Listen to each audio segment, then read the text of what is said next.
Good evening. Before we really start, I would like to give 5 practical comments. First, as you have seen, our guest is here, and he has also found the Pieter de Sommer Aula. Great. Secondly, is this event political? Of course. Everything is political, and especially if it's organized by political scientists. Is it party political? Partly, yes, as there would be no Wilfried Martens Fund, neither Mr. Barnier visiting our university without the support of the European People's Party. Is this an election campaign event? Definitely not. No one taking the floor this evening is taking part in elections. Vannacht is immers de deadline verstreken voor Vleva Ster van Europa. Besides, we have organized 4 previous editions of the Future of Europe lecture in exactly the same period, end of April, beginning of May. Thank you for your understanding. 3, do not switch off your mobile phone as we are going to Twitter.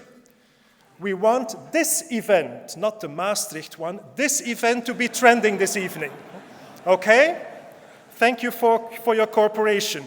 But please do switch off the sound of your mobile phone. Thank you.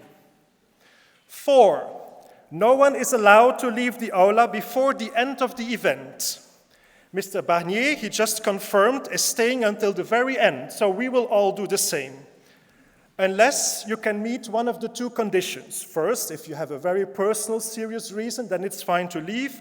Or second, if you think you are more important than Mr. Barnier, you can also leave. We trust you, as this is the KU Leuven, and we are all very well educated. 5, once the event has finished, you are only allowed to leave the aula through the doors on the ground level, so not the ones on the first level, for organizational and security reasons. This is not the House of Commons, so we want this exit to be smooth and orderly, and without any delay. That was it. Thank you. Enjoy this evening.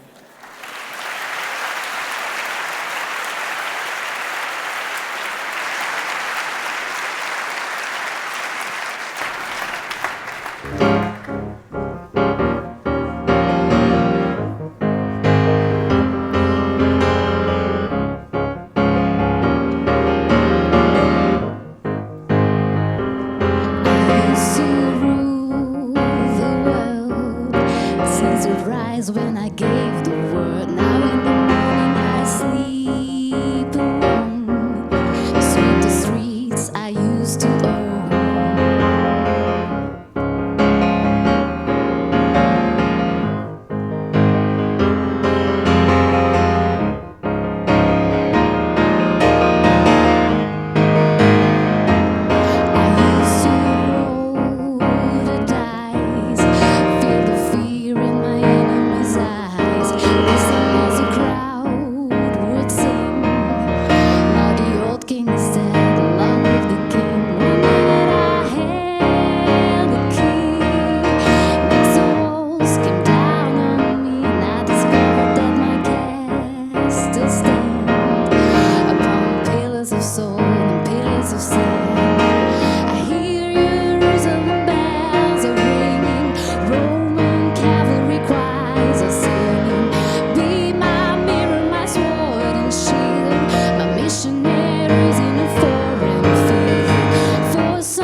that was when I ruled the world.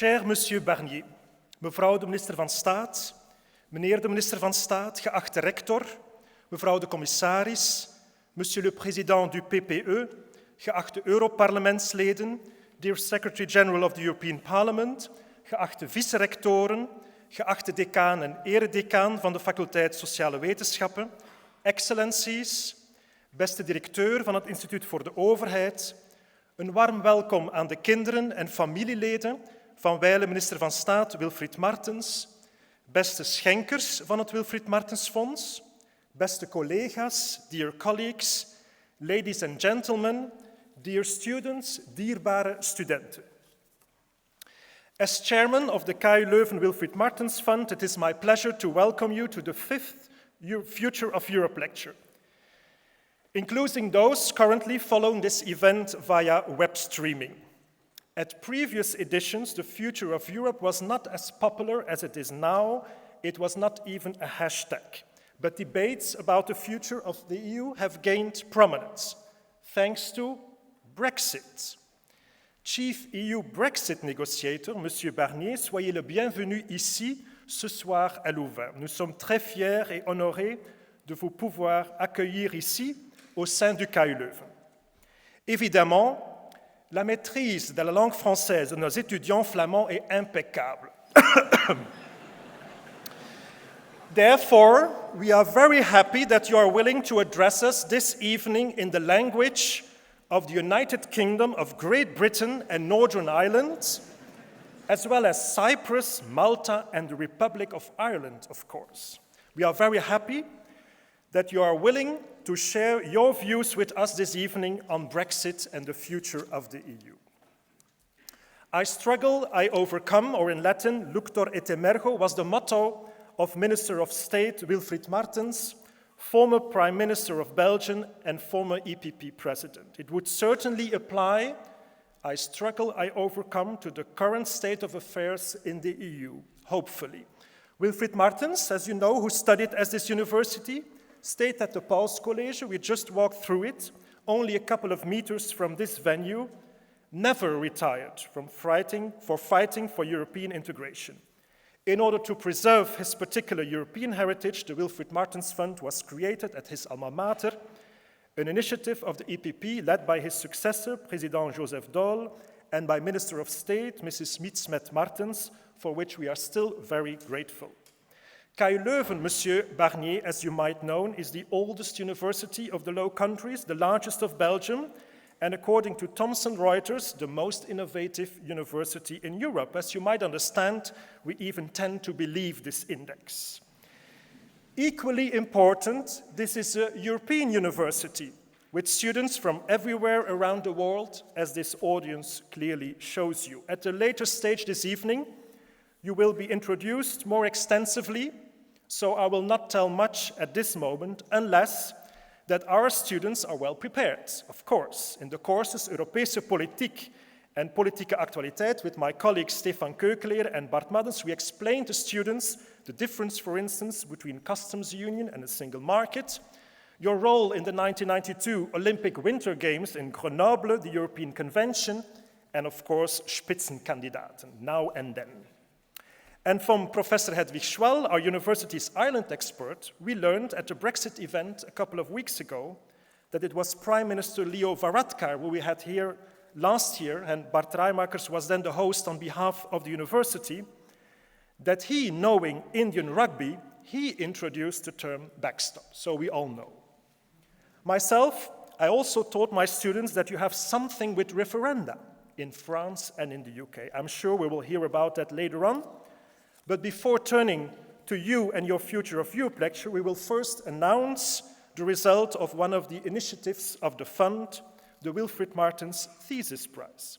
I therefore now give the floor to Professor Emmanuel Gerard, Honorary Dean of the Faculty of Social Sciences, member of the Funds Management Committee and chairman of the jury. Manu, you have the floor.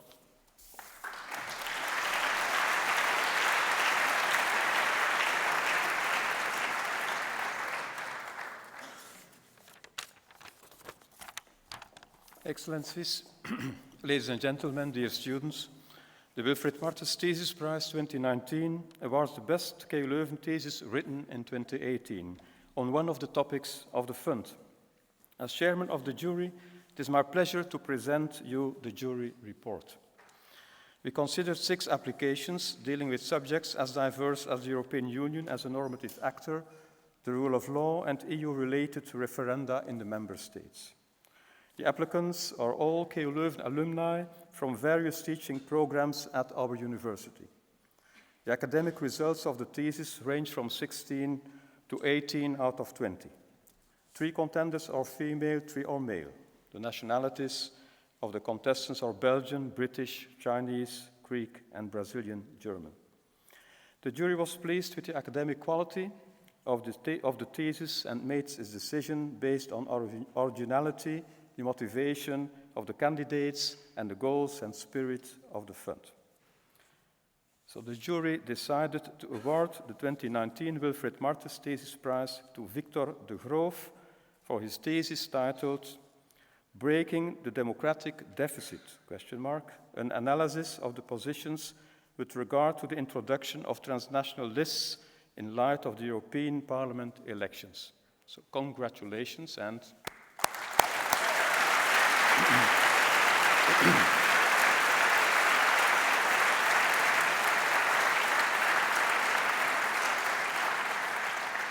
in his thesis, Victor de Groof has indeed analyzed the different options for transnational lists and whether European political parties, think tanks, and other stakeholders are in favor or against. The introduction of transnational lists is not a new idea, but gained prominence when French President Emmanuel Macron proposed it in his Sorbonne speech.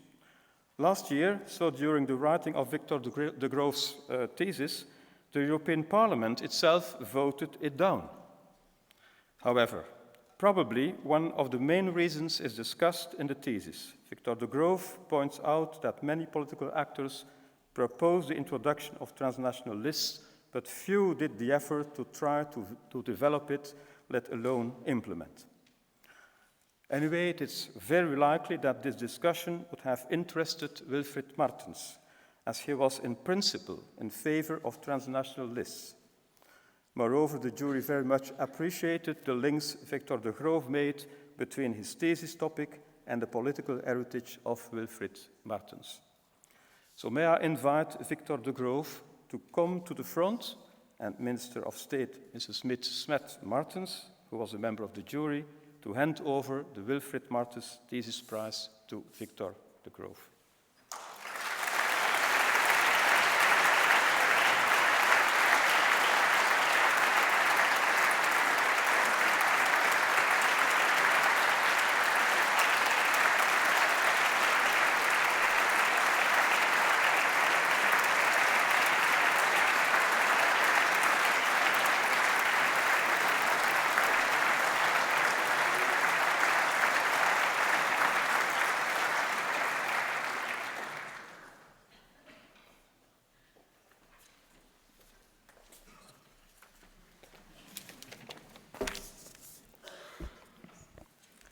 Dear Excellencies, dear members of the jury, ladies and gentlemen, it would be an understatement to pose that the European Union has experienced, from a political point of view, more peaceful times. Some state that the European Union goes through its worst existential crisis since its foundation. Others predict the end of the Union. These elements caused, among other things, the revival of some of old criticisms about the institutional architecture of the functioning of the European Union. The supposed second-order nature that would characterize the Union is an old argument in this discussion. It is said to cause, for instance, low turnout. A strong remedy would be the introduction of transnational lists that would allow voters to elect a number of members in a European-wide constituency. In my thesis, I discussed the introduction of these lists and analyzed the attitudes of various stakeholders, for example, European political parties and European foundations. Personally, I'm in favor of these lists, but my research showed that for many political actors, these lists are rather a slogan than a concrete plan. Perhaps they need more political scientists, I guess. Compared to the previous laureates of the prize, I had an atypical student career, and that's why this prize means a lot to me. I would like to thank the members of the jury for their positive evaluation of my application, my supervisors, the professors and the staff of the Master in Public Management program in which I wrote my thesis. I would like to thank my fellow students, some of them are here. We became true friends during our time at this university. And last but not least, my girlfriend, for many reasons, obviously. To conclude, I would like to express my high hopes for the future of the Union by citing Mr. Wilfried Martens himself. I will do this using one of his famous quotes, a quote I also used to motivate my application for this prize. The younger people are, the more European they think. The young people will overcome skepticism. They appreciate the possibility and freedom to study, invest and work across borders and the ensured protection when doing so. It was an honor speaking to you. Thank you very much.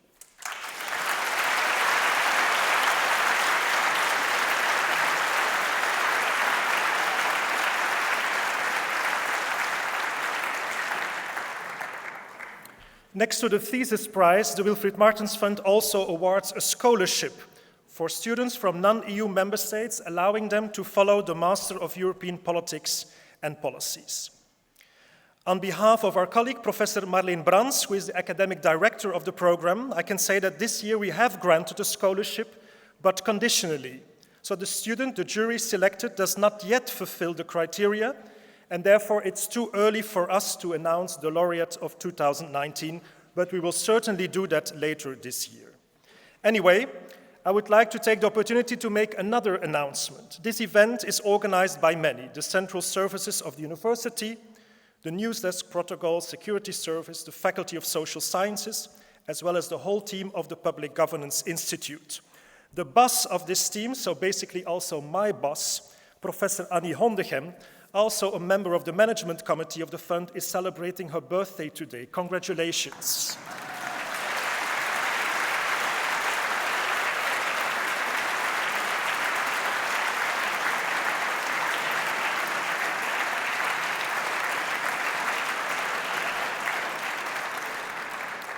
This is a surprise, otherwise I'm sure she would not have been able to attend.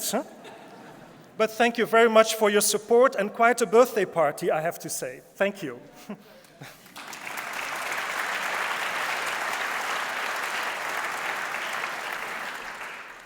Excellencies, ladies and gentlemen, dear students, Brexit is a complicated affair, but let me also discuss a simple one. Do you think it makes sense organizing a Future of Europe lecture, awarding a thesis prize to support academic excellence, and granting a scholarship in order to give promising students the chance to study at this university and learn about European politics? Fine, here is the fund. But in order to continue what we are doing, we need your donations. It is as simple as that. Please keep this in mind, because we would like this fund to be long-lived. Keep your cash money, no worry, but visit our website. All necessary information can be found at www.kuleuven.be/Wilfried Martens Fund. From 40 euros onwards, you get a tax reduction.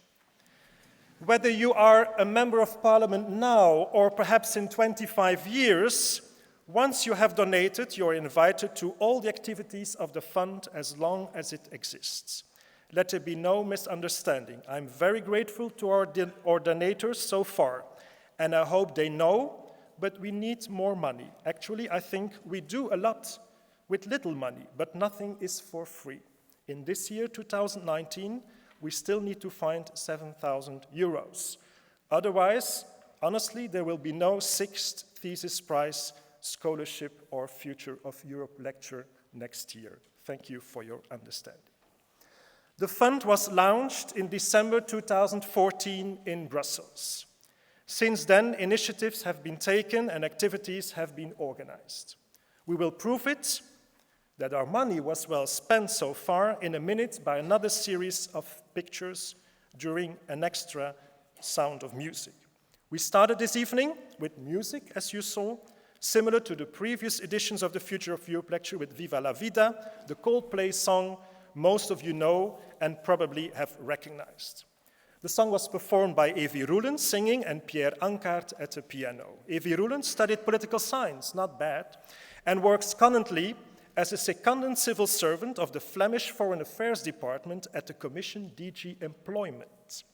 Evi started to sing when she was a child and became a lead singer of several pop, jazz, and rock bands. Some years ago, she started to work with pianist, guitar player, and composer Pierre Ankaert. Pierre studied piano at the Koninklijk Conservatorium Brussels and works as a professional musician. Together, they have performed at various occasions in Belgium, even at this university and abroad. In 2017, they recorded their first album, Keep the Home Fires Burning, in tribute to songs of the First World War. Now they are working on a new album with self-written songs. We will get a sneak preview this evening of their brand new song called My Little Bird is Coming Back. Enjoy.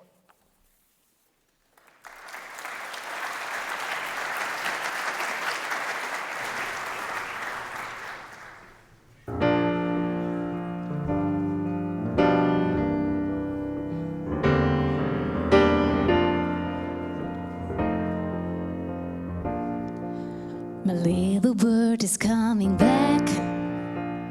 I knew she would.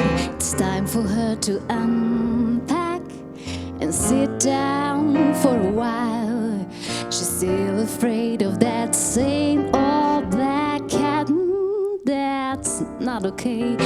Now I hope she won't lose track and fly away again. But perhaps she never learned to sing and dance till sundown. So maybe I can show her and fly around to get her. And now she's back in town. I'll make sure that I'm around every time she's scared of falling down.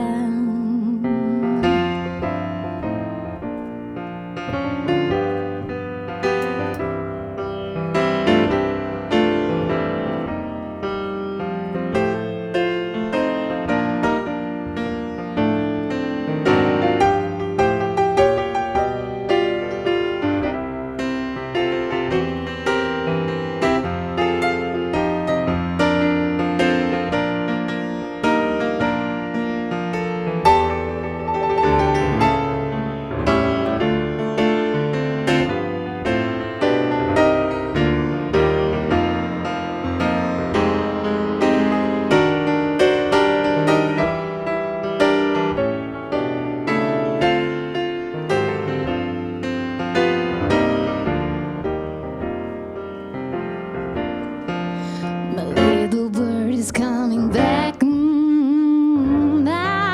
knew she would. It's time for her to unpack and sit down for a while. She's still afraid of that same old black cat.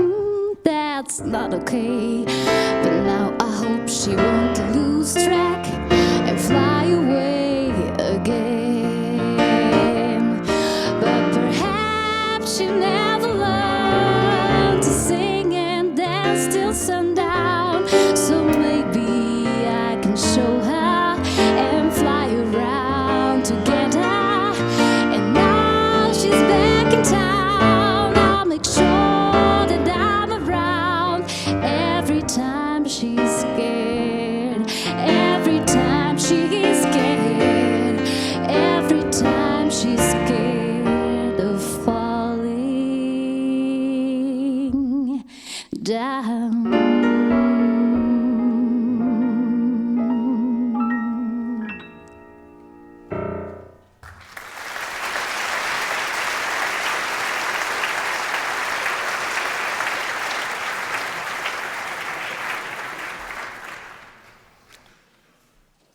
cher négociateur en chef, cher Michel, c'est comme ça on te nomme à la Commission, cher ministre d'État Smet, et je crois que j'ai vu beaucoup de ministres et de premiers ministres dans cette salle, donc je les salue tous, et je pense ne pas en oublier, si je salue les ministres et les premiers ministres, cher Hector Sels, chère vice-présidente du PPE et commissaire Marianne, cher Steven, cher Klaus, merci d'être présent, chère famille Martens, chers professeurs, surtout chers étudiants, mesdames et messieurs.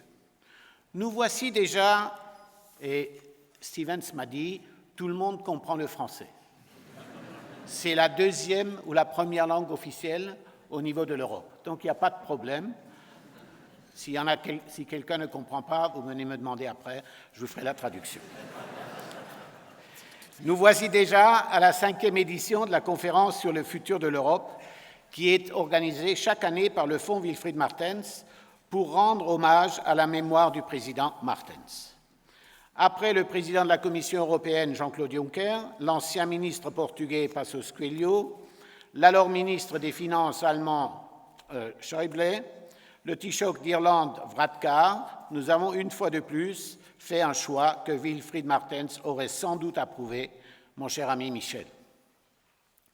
Vous le connaissez tous comme le négociateur en chef pour le Brexit, mais cela n'est que l'aboutissement d'une longue carrière politique, qu'il a vu faire ses premiers pas à 14 ans comme jeune militant gaulliste qui a eu l'Europe comme fil conducteur.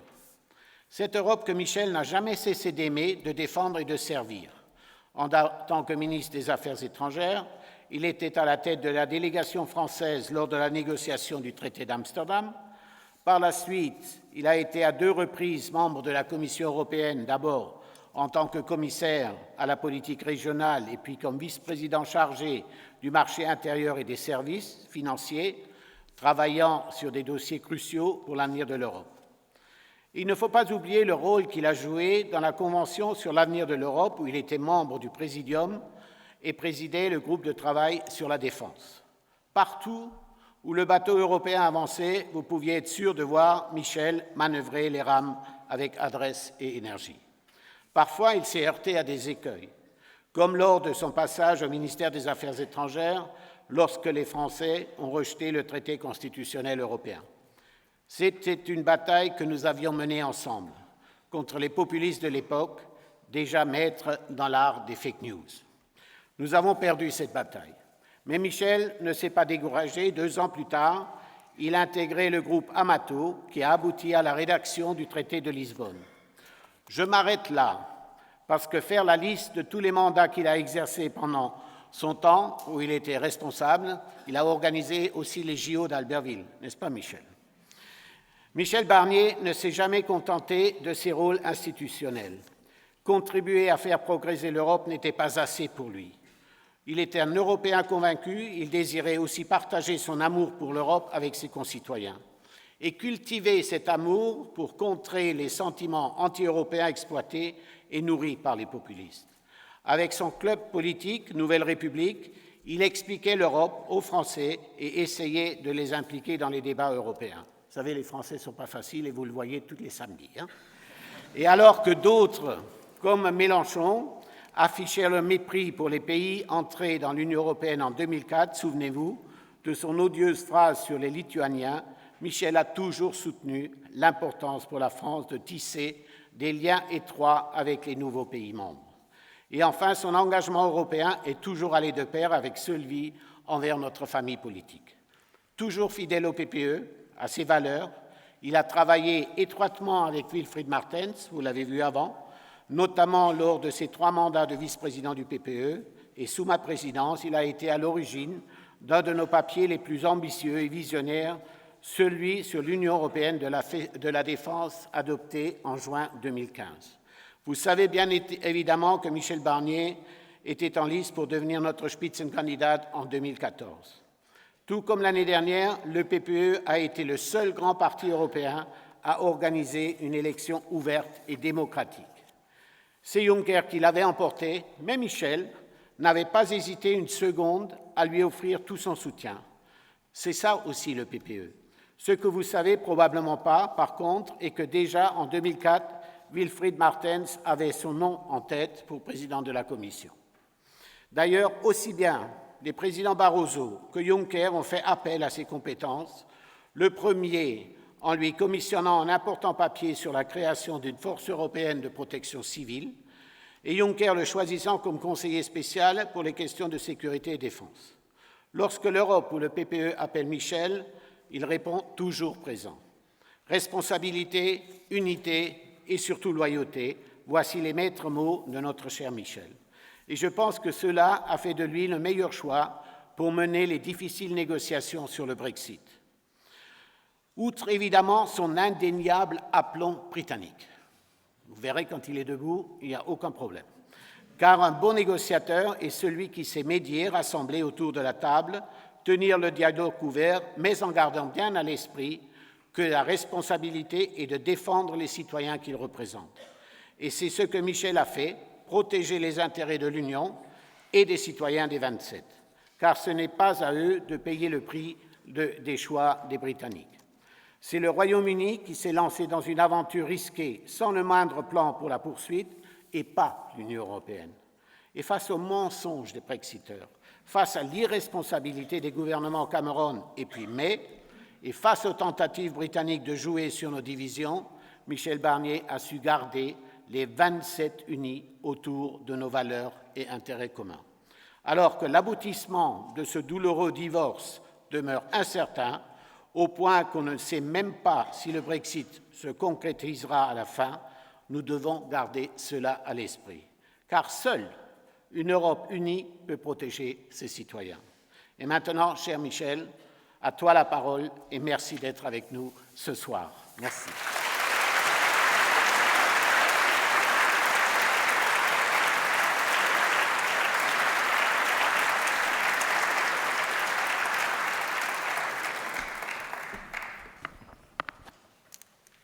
Happy birthday, madame.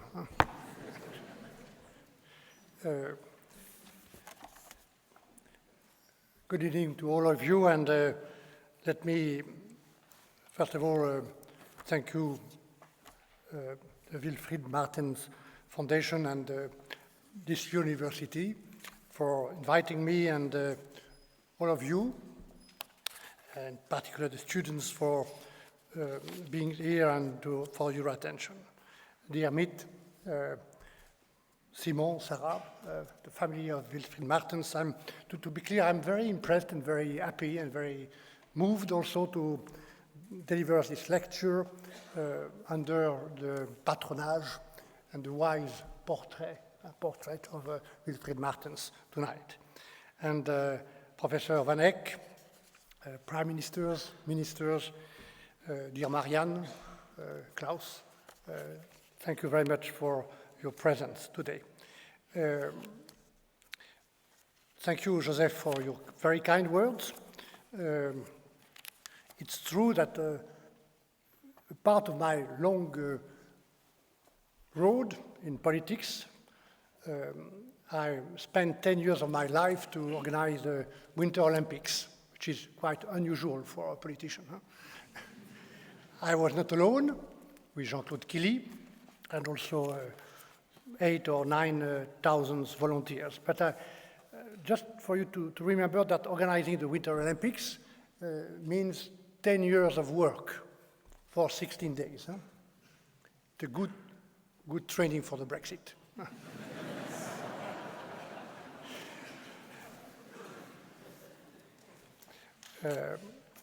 I hope it will not be so long.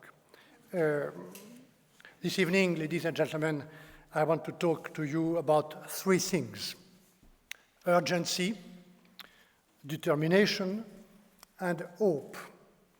Three significant words for the European project these days. When you look at the world as it is, at all the challenges, but also all the opportunities ahead at home and abroad. Let me start with urgency. When reflecting on the challenges facing Europe, many people mention Brexit, obviously. And it is true, we need to fix Brexit quickly. The ball is in the UK court. The ball is in London. It has been 6 months since the deal was agreed between the EU and the UK. And the UK, not against the UK or without the UK, with the UK and the UK. The EU agreed to give the UK more time because the UK has requested to. And so, talks are still ongoing in London. That is where the deadlock must be broken. We are hoping to see the results of the cross-party talks this week. As we have always said, should the UK be prepared to change their red lines and their wish for a more ambitious future relationship, we are ready on our side, we are ready to consider this. Because, obviously, the UK, in any case, will remain a strong and great country, a partner, an ally, and a friend. But, ladies and gentlemen, the real urgency for Europe is not Brexit. Looking carefully at the world around us, we are in the middle of a large-scale geopolitical, geo-economic, geotechnological shifts. Changes that disrupt our lives, change our perspectives on the future, and require our Union to reinvent itself. The US and China have engaged in a race for technological supremacy. Out of the top 20 tech companies worldwide, 11 are now American, and the remaining 9 are Chinese. In this race, Europe is absent. If we do not act now, the future of our industry, jobs, personal data, and ethical standards will be made in Washington or in Beijing. Second, in international relations and trade, the rules-based system is being seriously undermined. We must uphold it. We must protect our interests and defend our values. Third, our security paradigm is changing too. The tragic attacks in Colombo and Christchurch remind us of the global risks of terrorism, as we have so sadly experienced also in Belgium or in Europe. While threats increase at home and abroad, the future of our longest-standing security partnership are being called into questions. Europe must renew its capacity to protect its citizens and its border. Fourth, meanwhile, throughout the world and at home, our values are increasingly contested. We cannot remain silent nor blind to the undermining of democracy, threats to rule of law, press freedom and human rights, and the surge of racism and anti-Semitism. Fifth, last but not least, the biggest disruption we currently face is the health of our planet. Every week brings a new alarming scientific study. While temperatures are rising, bees and other insects are disappearing. There is increasing microplastic pollution everywhere, from our fields and oceans to our food. Ladies and gentlemen, dear friends, this is the world we are living in. A world with multiple risks for our environment and our security, for our jobs and our financial stability, for our values and our democracy. In this new and very challenging environment, a great power competition, our partners and rivals will defend their own interests and value, not ours. The United States is choosing unilateralism. China is promoting its own alternative international order. Russia is asserting its power on neighboring countries in disregard for international law. And over the last few weeks, under the impulse of Donald Tusk, all these issues, from climate change to industrial policy and EU-China relations, were on the table for discussion between our EU leaders. Yet, time and time again, the European Council agenda has been hijacked by Brexit. And I remember that Greenpeace hit the nail on the head with a banner in front of the European Council saying, and I quote, "Blah, blah, Brexit, stop climate chaos." Blah, blah, Brexit, stop climate chaos. An orderly Brexit is important, and we are working hard for the last 2 years for this orderly Brexit. But the truth is, while the world speeds onwards, Europe should not be looking inward. Dear friends, this is what I mean with urgency. There is an urgency, a necessity for Europe to act on well-identified challenges such as climate change on our own security. There is also an urgency, a necessity for Europe to think ahead. Time is not for hesitation, nor for improvisation. It's a time for determination. So, determination. In less than 1 month, European citizens will vote across the Union.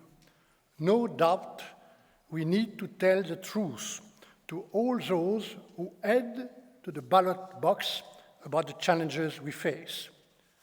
But a stark picture about the world ahead is not enough.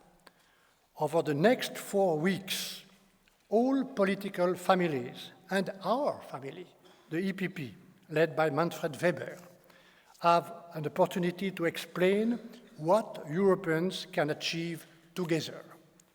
We must show that the only way to assert our sovereignty in today's world is to stand united.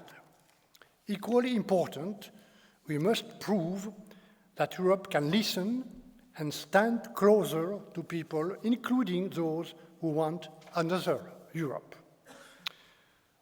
Over the past 3 years, I have traveled across Europe and met thousands of citizens from all walks of life and hundreds of national parliamentarians, mayors, trade unions, and business leaders. What people expect is a Europe that can protect and project itself. Protect and project itself. What people expect is also a Europe that can inspire.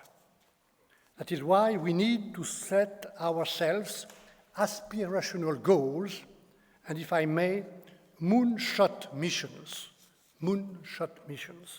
that give a direction to our collective action.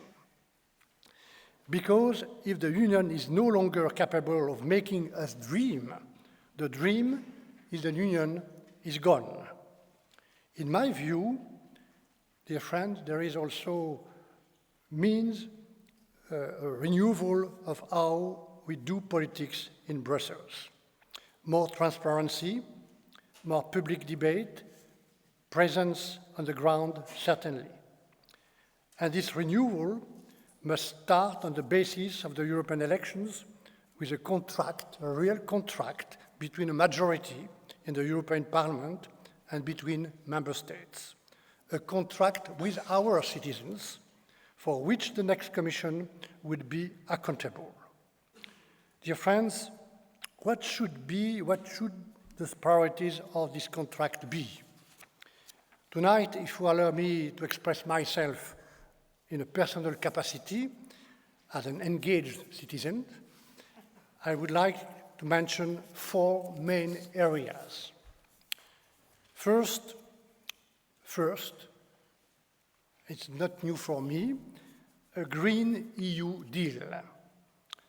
To paraphrase the Green New Deal movement in the US, because Europe is where we can and where we must deliver it, where ambitions for the climate and the environment can support an industrial strategy, new job, and social justice. To resist climate change, Europe must lead by example in becoming the first carbon-neutral economy by mid-century. Together, we can invest massively, for instance, in the energy renovation of buildings, in renewables and key technologies such as hydrogen, batteries, and green chemistry. Together with our car industry, with, not against it, we can make Europe the first continent for electric cars by 2030. But the Green EU deal goes much further than that. We need to reduce our net consumption of resources and become a truly circular economy. Today, less than 15% of our economy comes from recycled material. We can do much better by delivering on our plastic strategy, limiting food waste, and fighting the planned obsolescence of household appliances and electronic devices. We must also do much more to protect biodiversity. According to the World Wildlife Fund, 60% of wildlife species have disappeared since 1970. Once again, the EU should lead from the front, protecting species, preserving our seas, but also by opening a real debate with, and not against, with our farmers, reviewing our standards and modernizing the common agriculture policy. Dear friends, ladies and gentlemen, zero emissions, circular economy, and biodiversity, these are long-term imperatives. But the commitments must come in the form of a sustainability pact, as we have a stability pact for our public finances. Why? Simply because I think that the ecological debt is no less important than our fiscal debt. A second priority is our security, which is a condition for our freedom and our prosperity. Looking at the threats challenging our continent, we can no longer afford to outsource our security. Never has the United States been so clear about the necessity for Europe to take its security into its own hands. We must be capable. Nobody will do for us what we do not do for ourselves. We need greater cooperation amongst member states on internal security. We need more support from the Union and its agencies to enhance common capabilities, build joint efforts, and strengthen European solidarity. And we must have the capacity together to react to new threats such as cyber criminality and disinformation campaigns that hit our way of life, our values, and the cohesion of our society. To better protect our citizens, we must do also better in defense. Contrary to common beliefs, we are the continent that invests the most in defense after the United States, more than 200 billion euro each year. But we do so in a piecemeal fashion. In Europe, for example, just one example, we produce 17 different types of tanks when the United States produces only one type. And this has consequences. Military duplication comes with a huge cost of 20 billion each year. Our defense industry is less competitive. Our troops are not always interoperable. We remain dependent on third countries for critical equipment, such as drones and strategic airlift. This must change. Investing in defense is not enough. First, we need a battle plan. Which threats do we want to focus on in Europe? Which common goals do we want to achieve in 10 years from now? Where do we see the Union in terms of both projecting stability and protecting our citizens? On which capabilities should we spend our defense budget?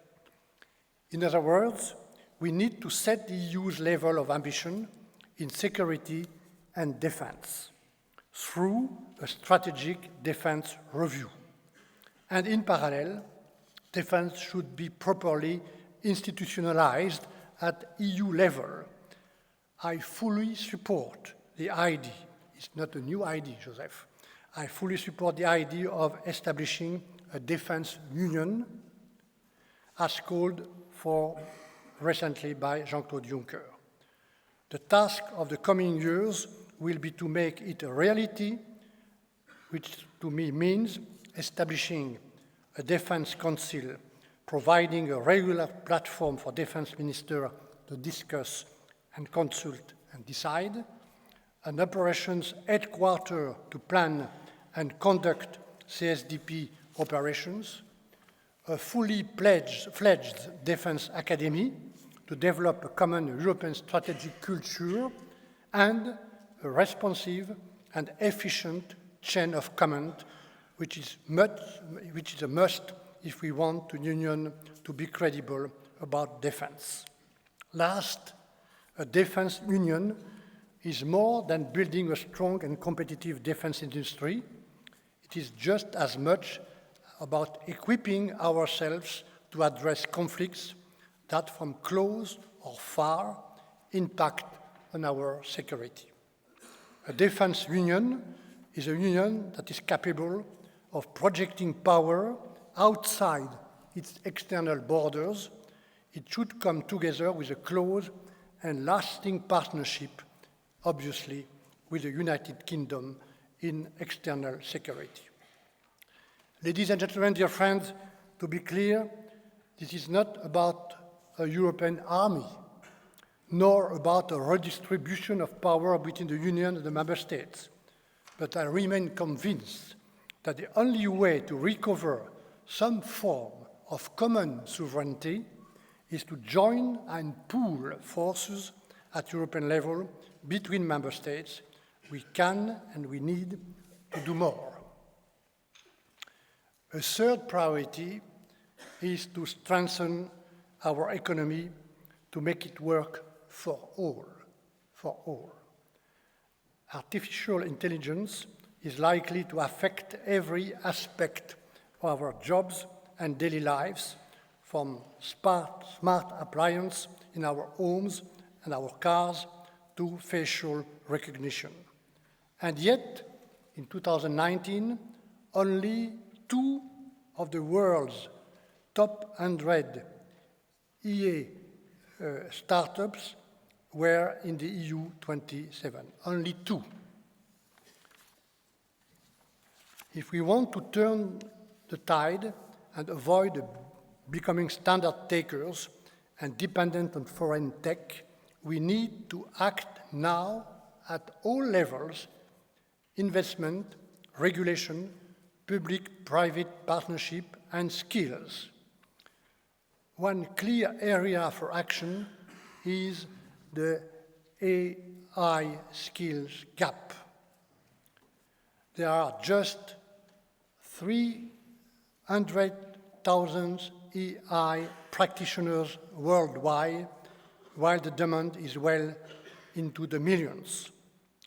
Meanwhile, in 2017, 43 of the Europeans lacked even basic digital skills. Dear friends, what is needed is a shift change.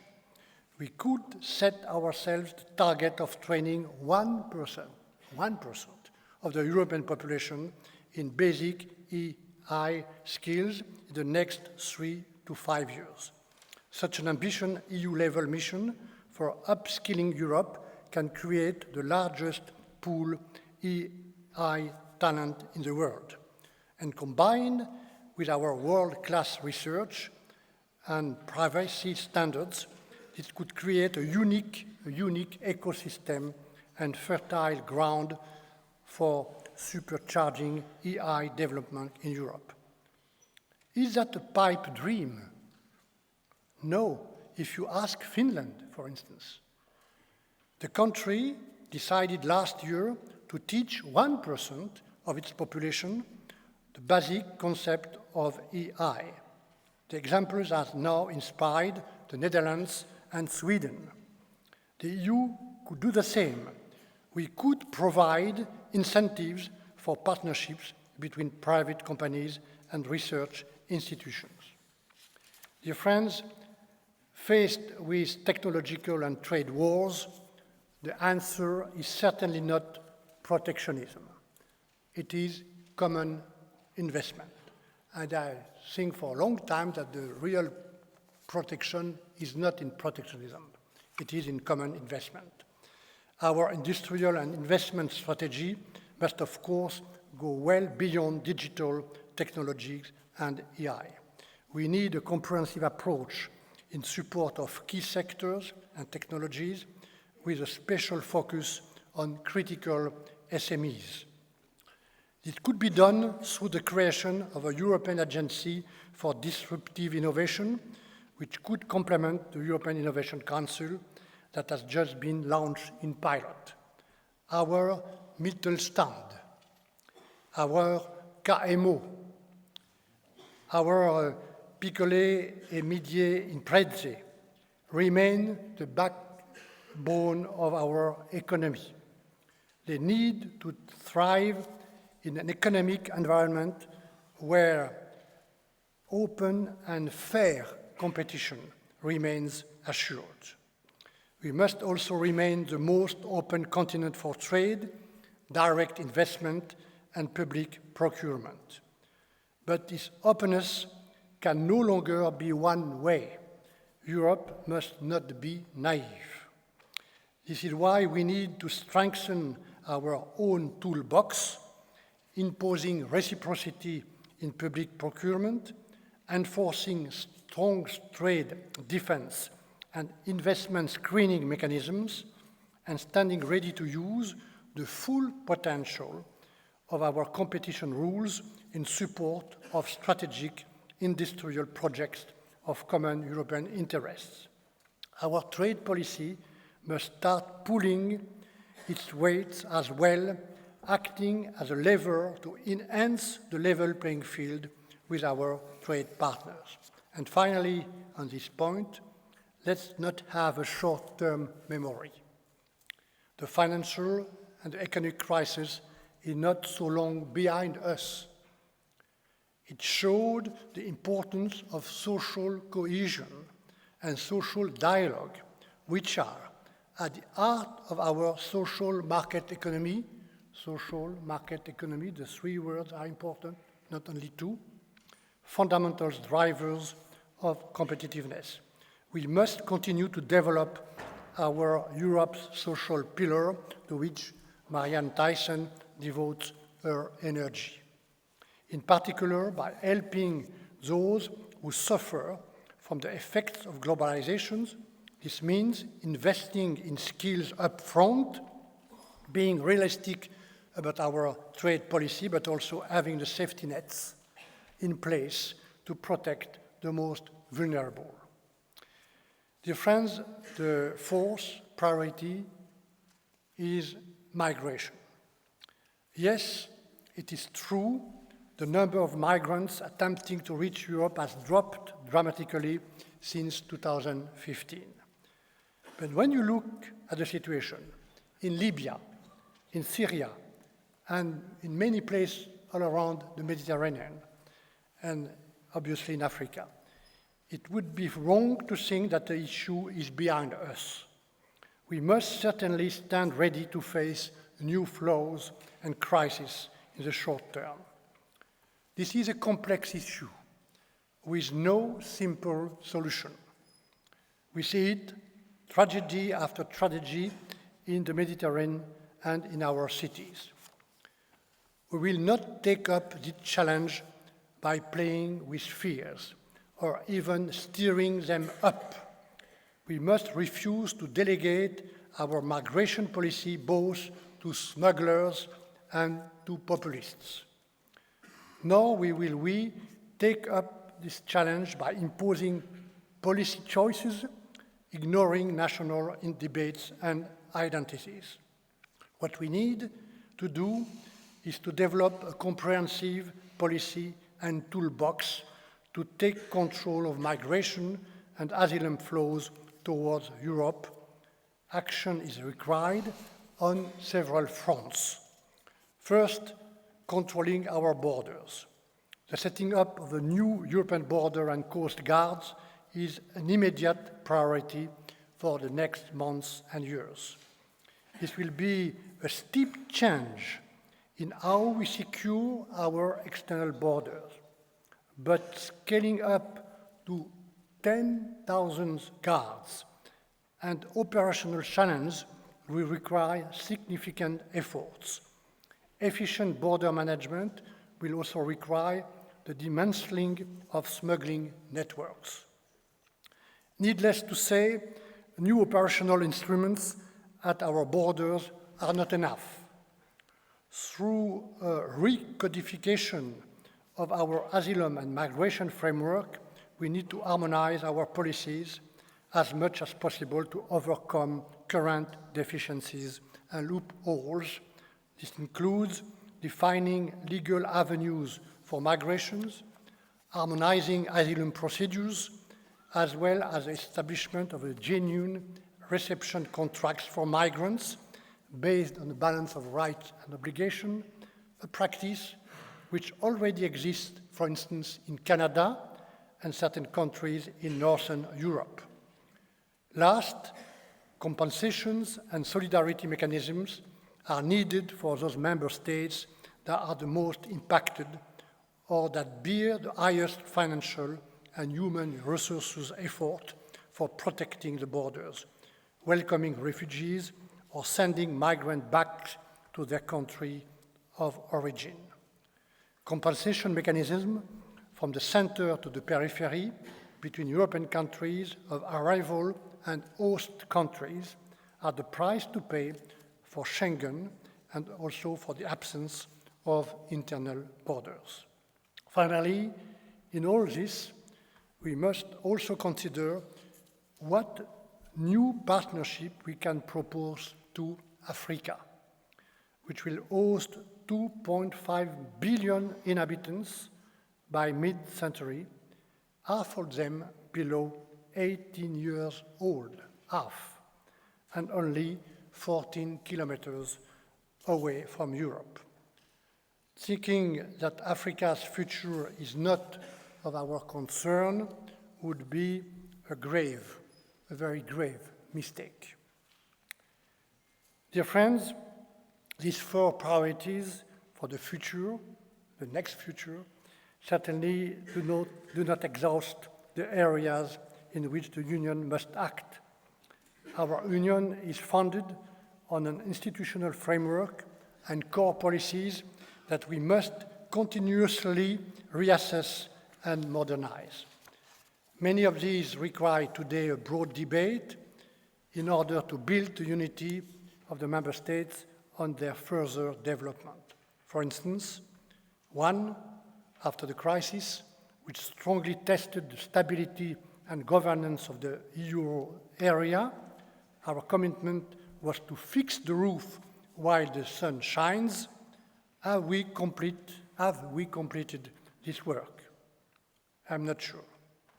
Two, what could we do to progress towards more tax and social harmonization in our single market, taking into account the constraints of the decision-making process? Three, finally, will the pursuit of this policy require a review of our treaties or our current institutional frameworks? These are three questions. There are many others I briefly mentioned without due regard to their true importance.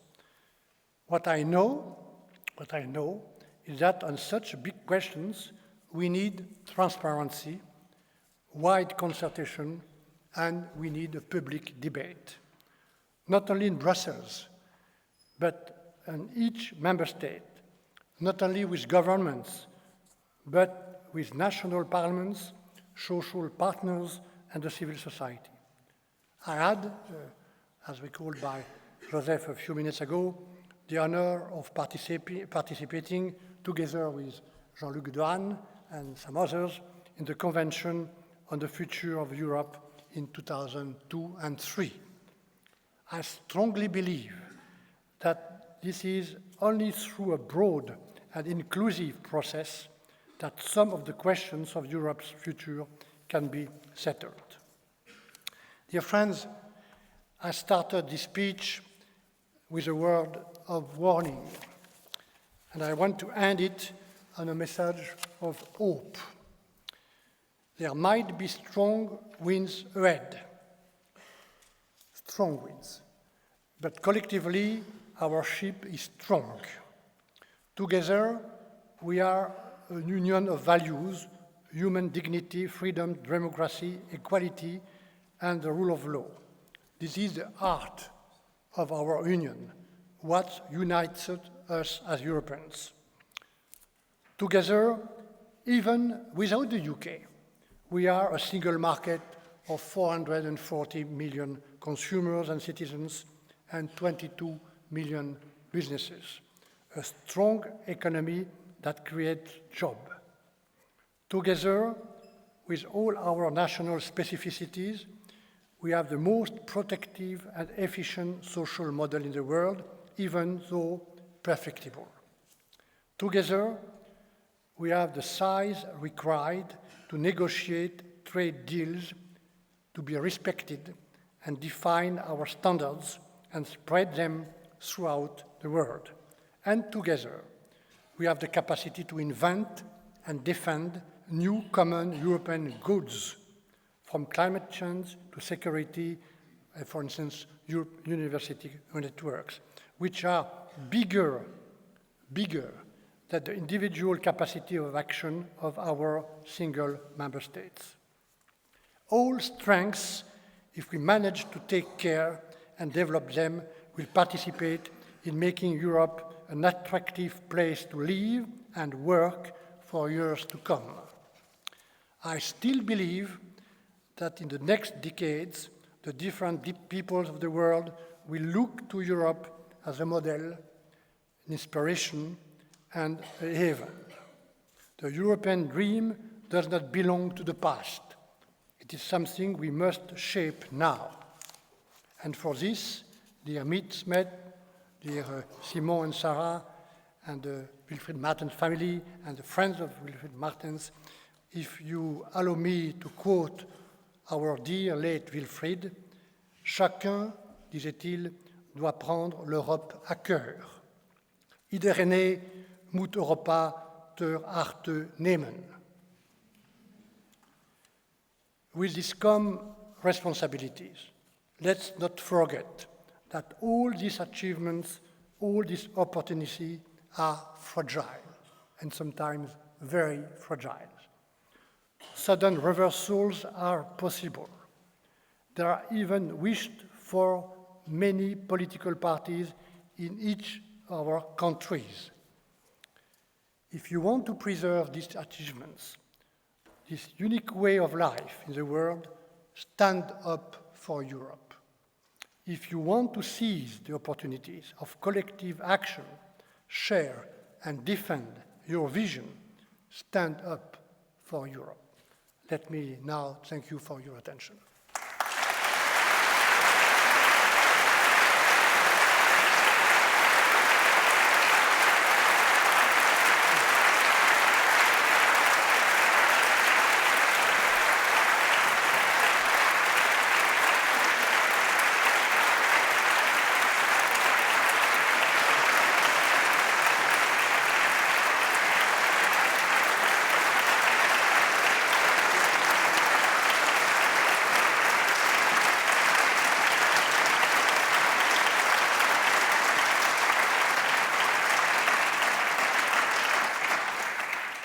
Merci beaucoup, Monsieur Barnier. Stay a little longer with us because, as you know, we prepared a couple of questions for you, prepared by some of our students. The first question is prepared by Pieter Leenaerts.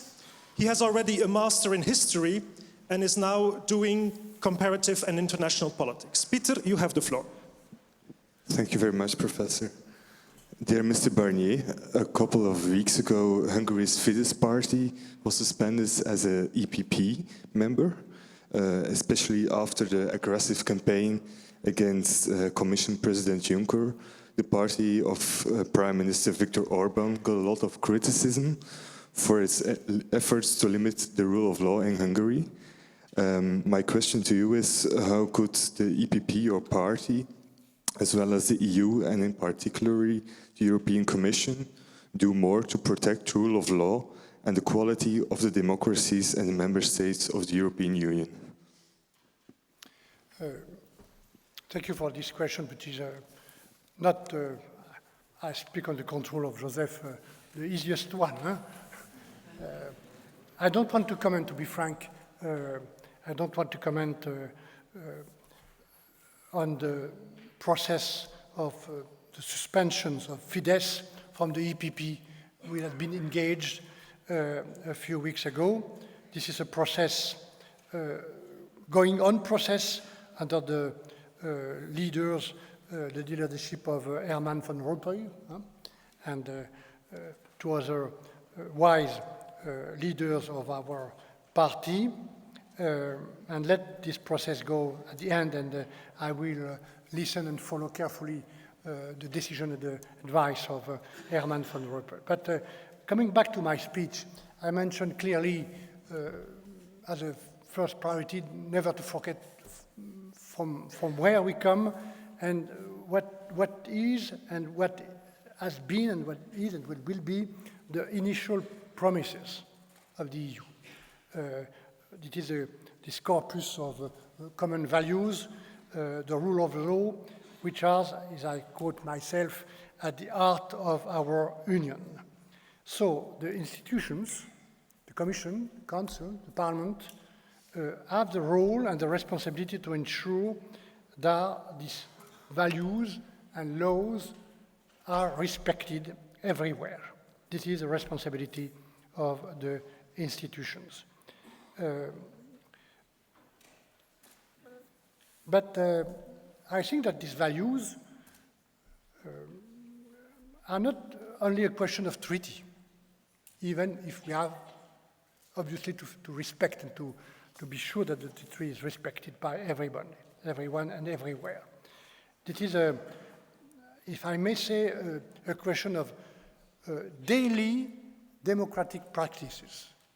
And this promise, if I use again this word of the initial promise of the EU after the Second World War, has to be proved every day by everybody. This is the reason why I think that we have also to listen to the people, even in Hungary or in Poland, everywhere. We have to listen and we have to dialogue with the people because there is a part of reaction, of law to be respected, but also there is a part of prevention.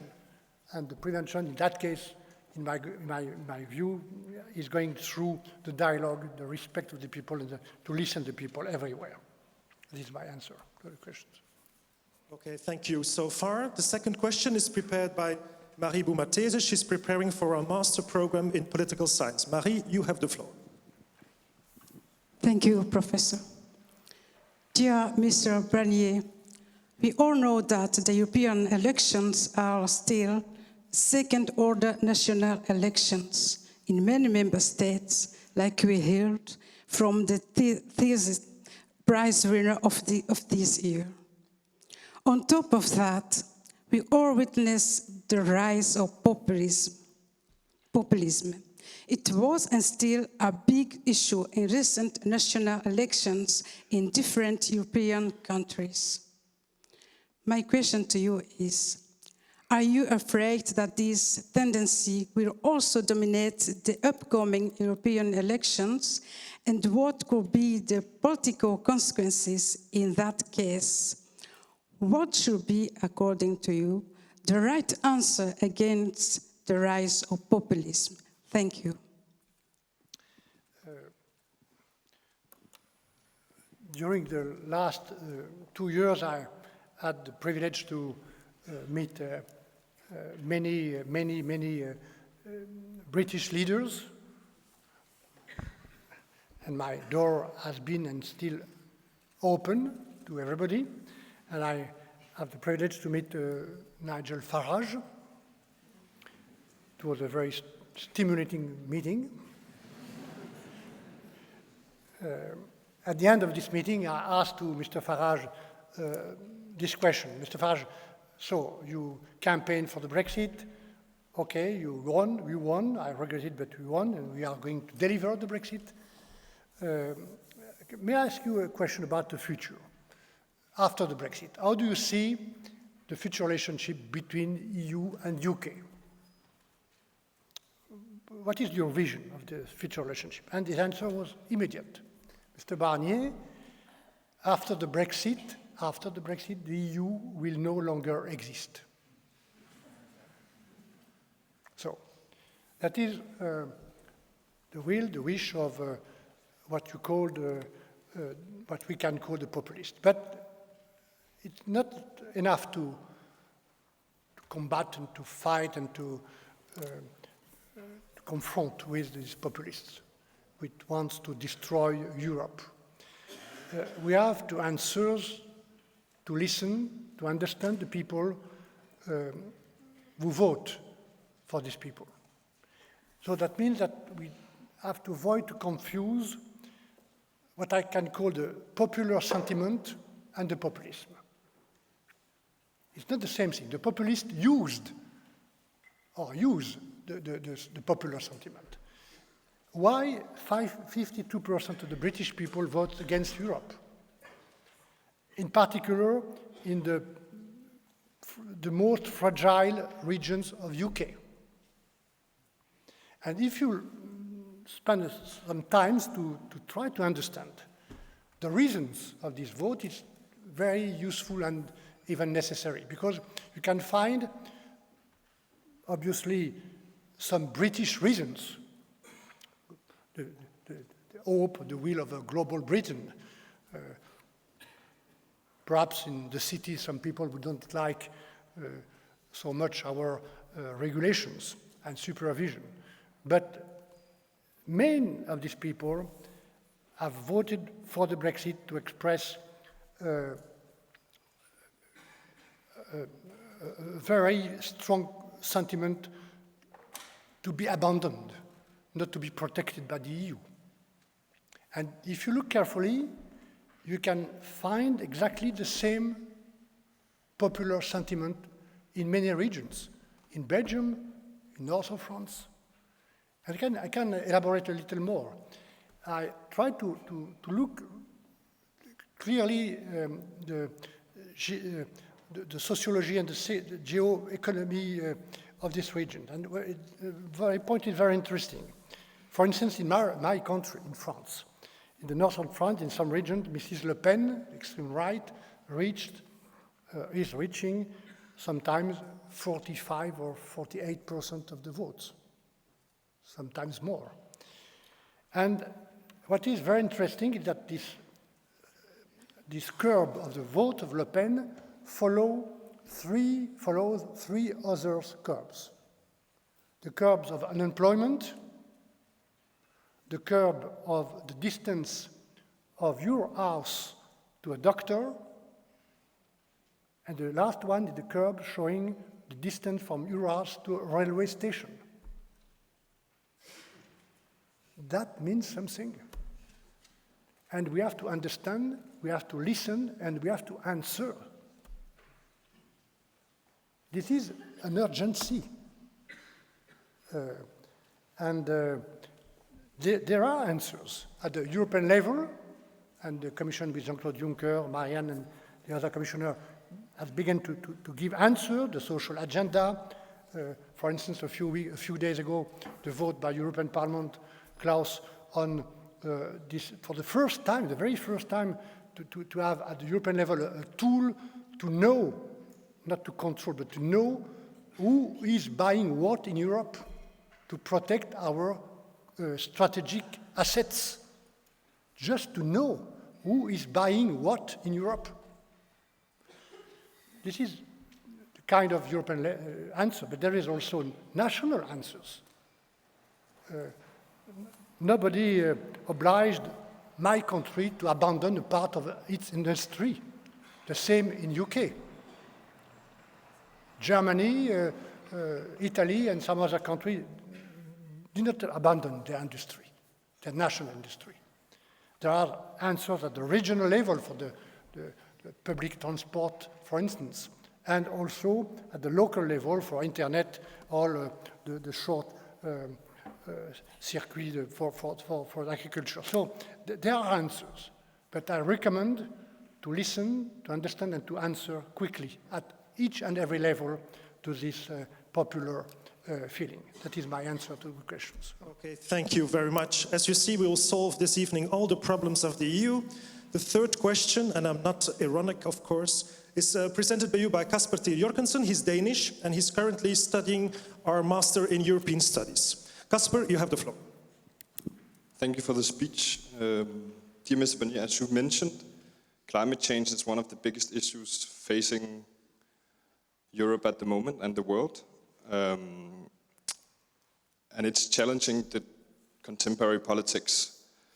And at the same time, there is also a contestation of the current political system. And in your speech, you mentioned a contract where the EU would cooperate with citizens on solving the climate issue. But do you think that democracy is efficient enough to make tough decisions about climate change, or to make tough decisions about climate policies at the moment, and to solve the climate issue? I will be in Copenhagen tomorrow morning,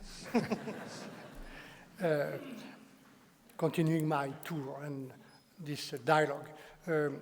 This is a very serious and very strong question. So. And in fact, this question is to ask if are our democracies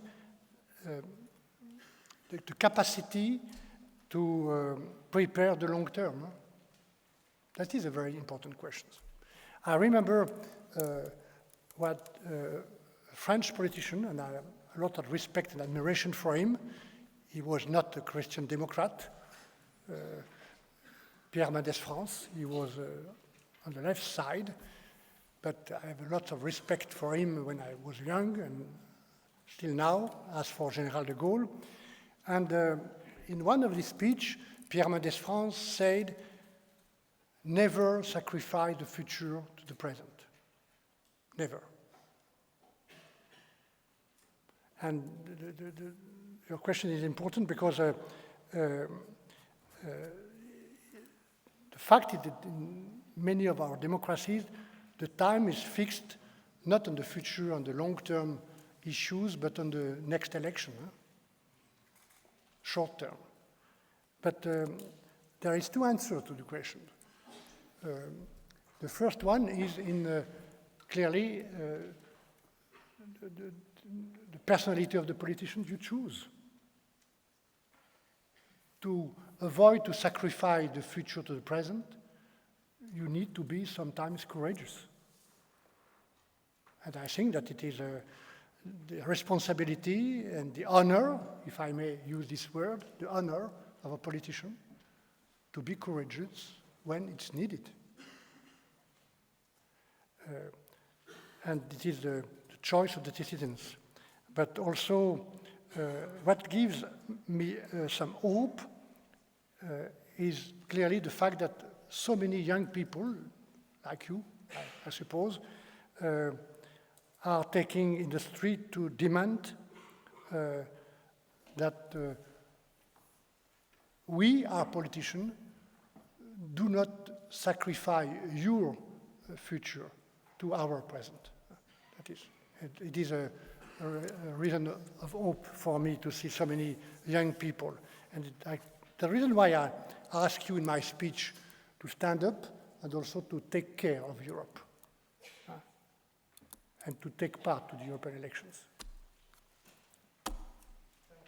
Fourth question is presented to you by Marie-Ève Nadeau. She's Canadian, studying the Master of European Politics and Policies, just back from Sciences Po Paris, but now back in Leuven. Marie, you have the floor. Merci beaucoup, Monsieur Barnier. As we all know, the Gilets jaunes have become an important actor in French politics.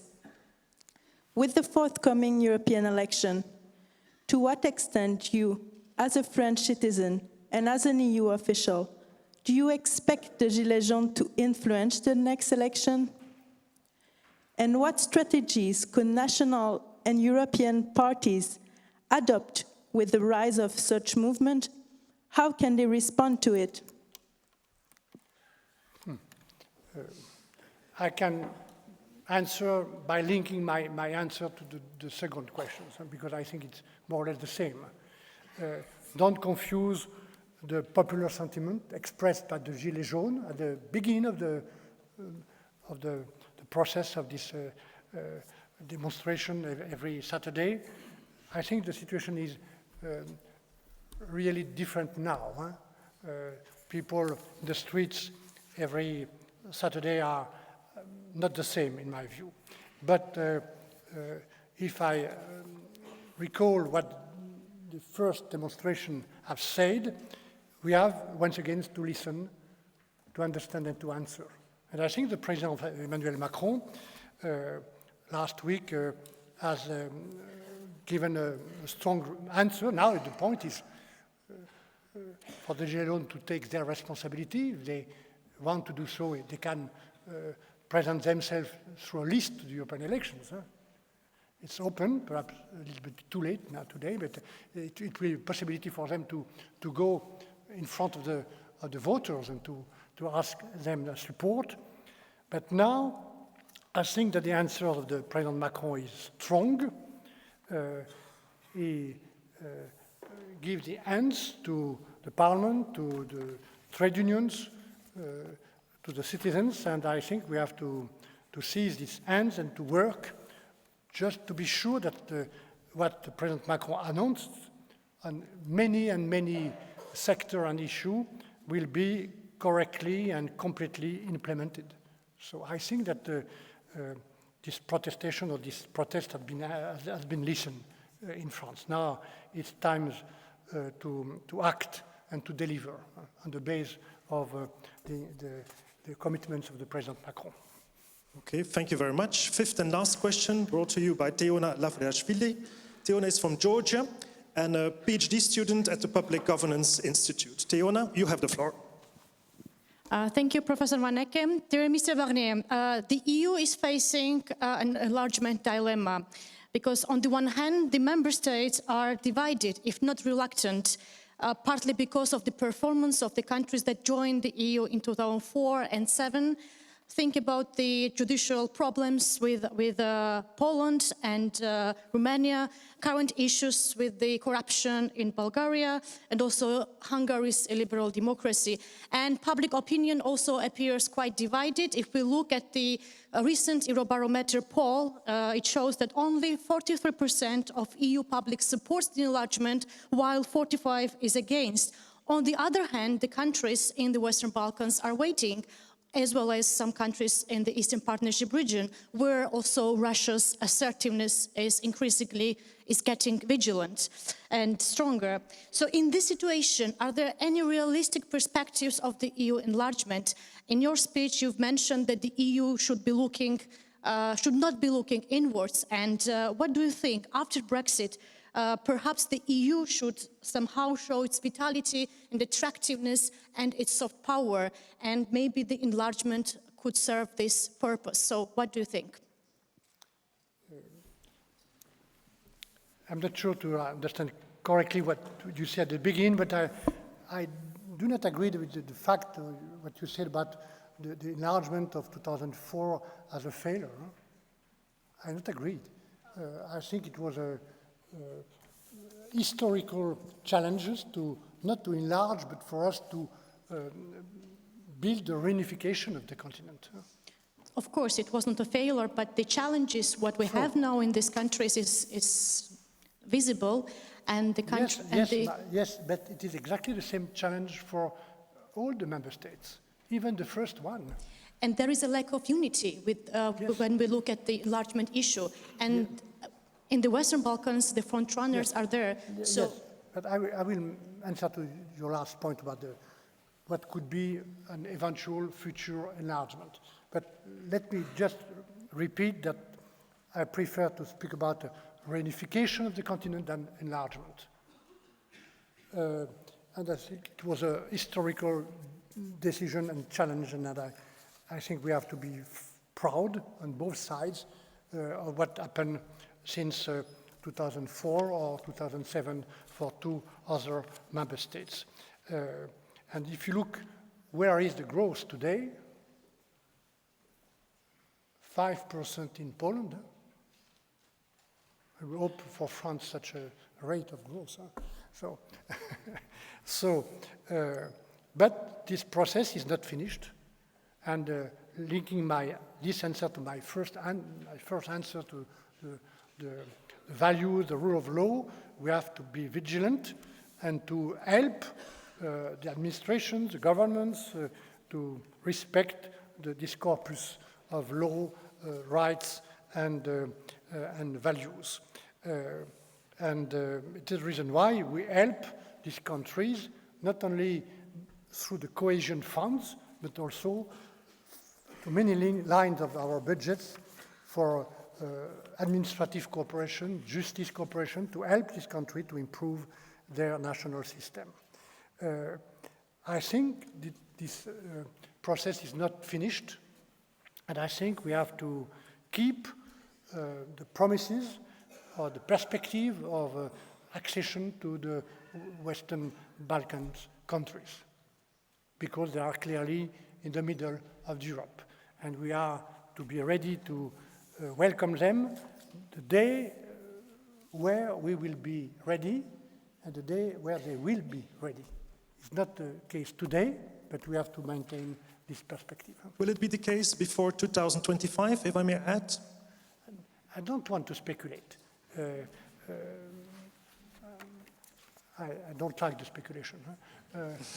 But we have to, I think it's a tool for the progress, the stability, the peace for all the continents to maintain this perspective and to help this country to be prepared as soon as possible. But we have also to be prepared, not only on administrative matters, but also on political grounds. So we have to explain much more than last time in 2004 why we need to welcome in the European family the Western Balkan countries. Thank you very much.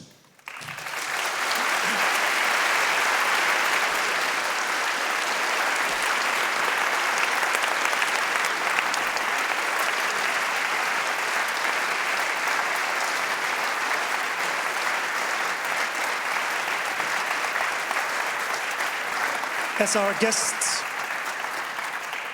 our guest of honor of this evening, may I invite you to sign together with the rector of the university the Golden Book of KU Leuven.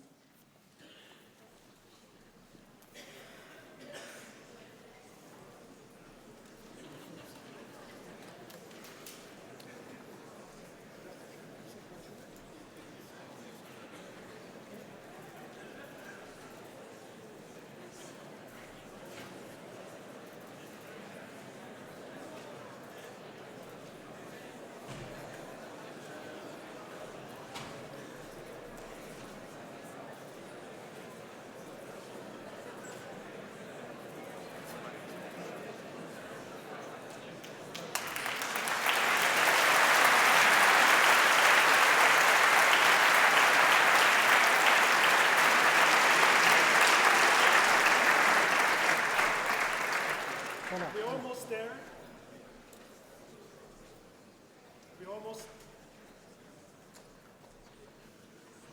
We're almost there, but not yet. The final word is by our rector, Professor Luxens. Please.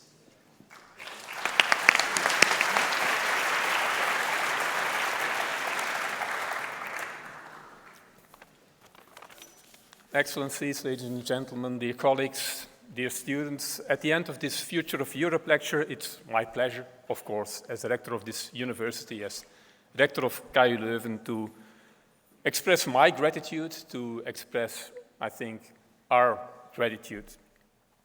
And in doing so, I want to stay loyal to a very simple and a very important principle: ladies first. Therefore, I would like to thank Minister of State, Mrs. Miet-Smet-Martens, for her continuous support to the Wilfried Martens Fund and her engagement as a jury member.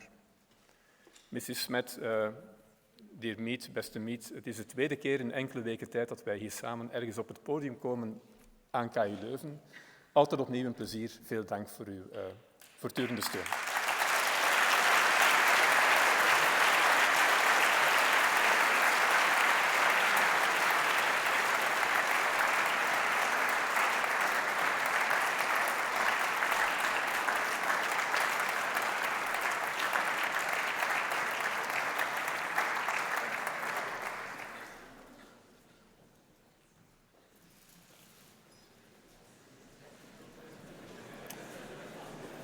And I clearly missed that one, but equally I would like to thank Mrs. Joseph Daul, President of the European People's Party, for his support to the fund and for the very warm introduction tonight of Michel Barnier. Merci beaucoup.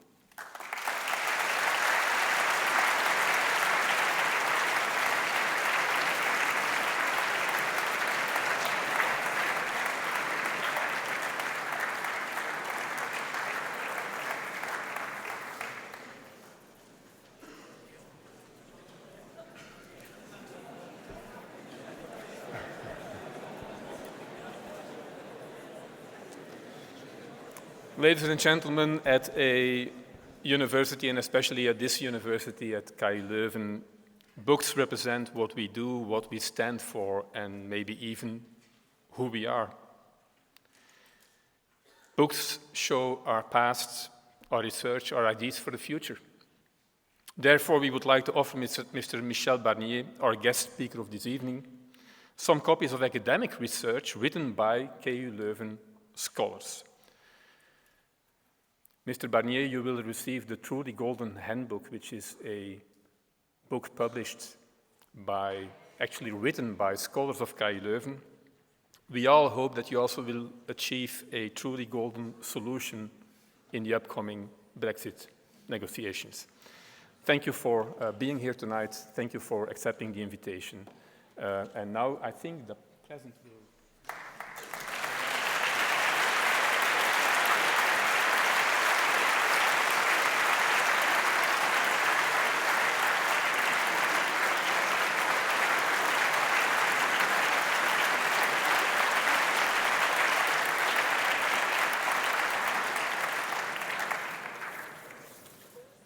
Let me continue for just 1 minute. Our thanks, of course, also go to the province of Vlaams-Brabant for their financial support. It's always to the benefit of the university to be in a city where the support and the collaboration with the city council, but also with the province of Vlaams-Brabant is so fruitful. So thank you for the support, for the continuous support. Of course, also thank you to everyone within the university who helped in preparing and organizing this event. And a special word of thanks goes to Professor Steven van Hekken for the many initiatives developed at KU Leuven on the future of Europe and related themes, but certainly also for the many responsibilities that he takes on at our university with so much enthusiasm. And of course, you all will agree, for a job very well done here tonight. Steven, I also have...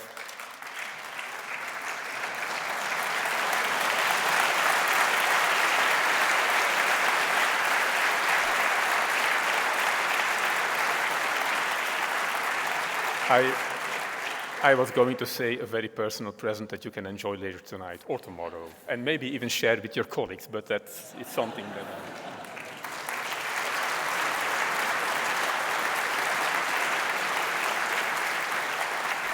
And of course, finally, I would like to thank you all for being here today. There were many of you, as you can witness yourself. That is not surprising. Big names attract large crowds, large audiences, especially when they have an impressive story to tell or speak so convincingly about the challenges of tomorrow. That was certainly the case here tonight. I hope that you have enjoyed it and that the speech and the debate has enriched you intellectually. I wish you a wonderful evening. Thank you.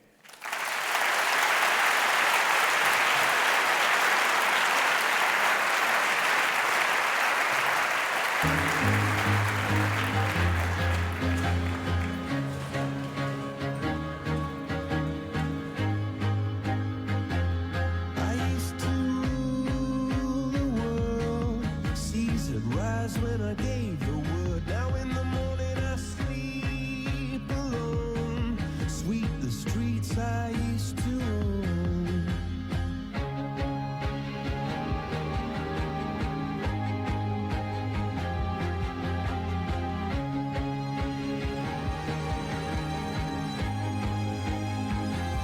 I used to roll the dice, feel the fear in my enemy's eyes. Listen as the crowd would sing.